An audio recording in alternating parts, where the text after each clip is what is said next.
Hello ladies and gentlemen, welcome back to the channel and welcome back to the first classic wrestling series of 2023, sorry guys. So, when I said this last time, we will be looking at WCW, and we are. We're going to be having a look at WCW Bash at the Beach 1995. Our first matchup is going to be Sting versus Men for the US title. We also have a world title match between Vader and Hulk Hogan in a steel cage.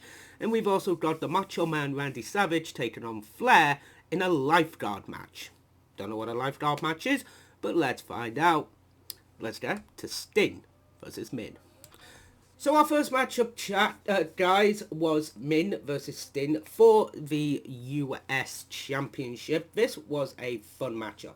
Sting at this point was a former 5-time World Heavyweight Champion. Going into it, he is the current US Champ, and Min was built from the Kingdom of Tonga, moving into WCW from one of the territories. I can't remember which one.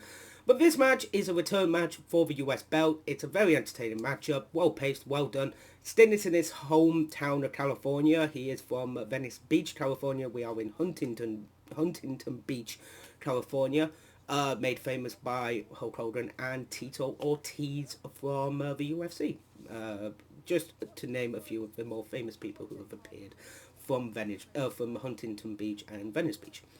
Match was great. Match was entertaining. Match was well done, well paced, entertaining, and yeah, Sting gets the win with a roll up. Very well done, I thought. So we will get to our next matchup right now.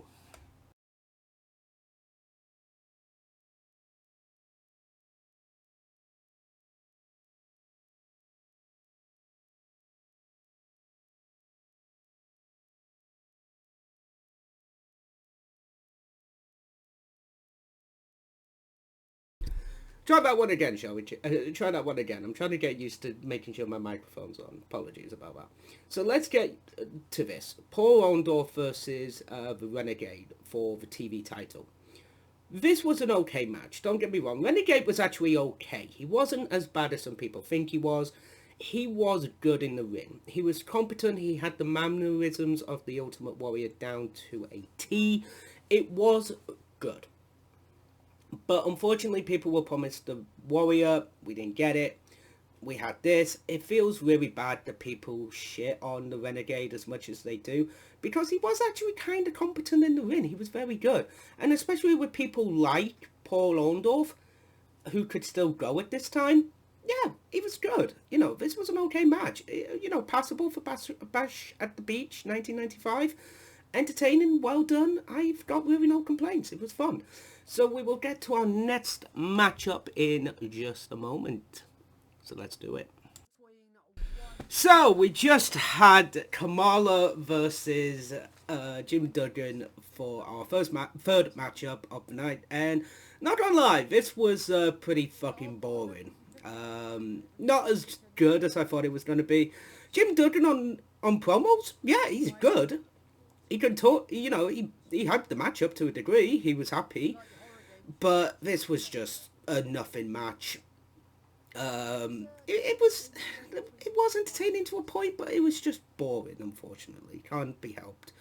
You are going to have good matches, you're going to have boring matches, and unfortunately this was a bit of a bore fest. We have Macho Man Randy Savage coming in and basically shooting a promo on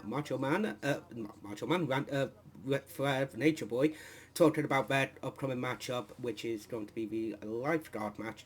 So, with that being said, let's get to our next matchup.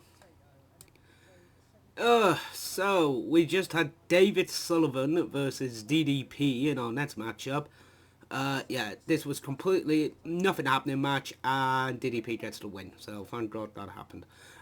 It was okay to a point, but yeah, DDP gets the win. Hooray! So next up, we have our third of four title matches. We have a triple threat for the tag team titles. It is Harlem Heat versus the Nasty Boys versus the Blue Bloods. So let's get to that matchup. So we just had a triangle tag team title match between Harlem Heat and Nasty Boys and the Blue Bloods This was entertaining, I'm not gonna lie. Fun, well paced, and all 6 guys in the ring were competent. Very entertaining. End of it is Harlem Heat get the win after the Nasty Boys stack up Booker T onto one of the Blue Bloods. And then we get the whole start of the Dirty Dick Mantel and that feud with the Harlem Heat going forward. Entertaining match, not gonna lie, fun, to the point, it's just it's just one of these straight to the point matches. So, let's get to our next matchup, shall we? I think we will. So, we just had Macho Man Randy Savage versus Ric Flair in a lifeguard match. Now, I was a bit confused on what a lifeguard match is, but it was actually a lumberjack match, but seeing that they were Bash at the Beach, they turned it into a lifeguard match. Very interesting, very smart. I actually thought that was quite good. Is this Ric Flair and Macho Man's best match together? No, personally not. I don't think this is Ric Flair and Macho Man's best match. That would have to go to WrestleMania 6. But this was still entertaining, involving both men, and it was really fun. Macho Man gets the win with the bionic elbow. Entertaining, well done, well paced. This is Macho Man versus Flair. It was going to be a good matchup. So, let's get to our main event chat. It is going to be Hulk Hogan versus Vader for the WCW title in a steel cage match. Let's get to it. So, of course, we had Hulk Hogan versus Vader for the WCW Championship. So, this pay-per-view takes place in July, obviously. They were recording an episode of Baywatch at the same time during this recording of Bash at the Beach. The next pay-per-view leading into would be Collision in Korea.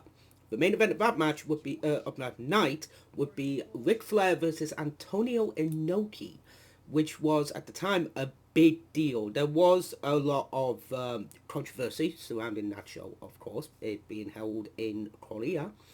But that is a show for another day, chap. We're talking about Bash at the Beach. What can you say? This is Hulk Hogan versus Vader. This was an entertaining match. It was a fun match. The steel cage match was used to build up for the episode of Baywatch, if I recall.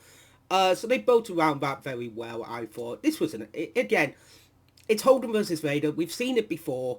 It was fun. It was the end. I think this was the ending of the feud as well, I believe. Hogan wins, of course. Dennis Rodman, of all people, was with Hogan during this time as well. What the fuck? But it was entertaining. It was a fun show. So, what did I think of Bash at the Beach 1995? It was a good show. It was entertaining. It was well done, well paced. I sat through the whole show, watched it. It was really fun. So, would I recommend watching it to you? Would I recommend you guys to watch it? Yes, I would actually. I would recommend you guys go and watch it. It does lead into a lot of other things, i.e. the collision in Korea, talking about that. Going into the show itself was entertaining, especially if you want to watch the Baywatch episode that corresponds in with this show, which would be released for I think it was around October, November time. The actual episode aired of Baywatch, featuring all the WCW stars. So that is the episode of the Classic Wrestling Series Season 2 done and dusted, chat. Thank you very much for joining me. Next week, I don't know where we're going to go next week. In fact, I actually have an idea. Why don't we go to the land of the rising sun? Why don't we go back to Japan? I've got an idea. So, ladies and gentlemen, thank you very much for watching, and I will see you in 2 weeks' time for the next episode of the Classic Wrestling Series. TTFN. Ta-ta. For now.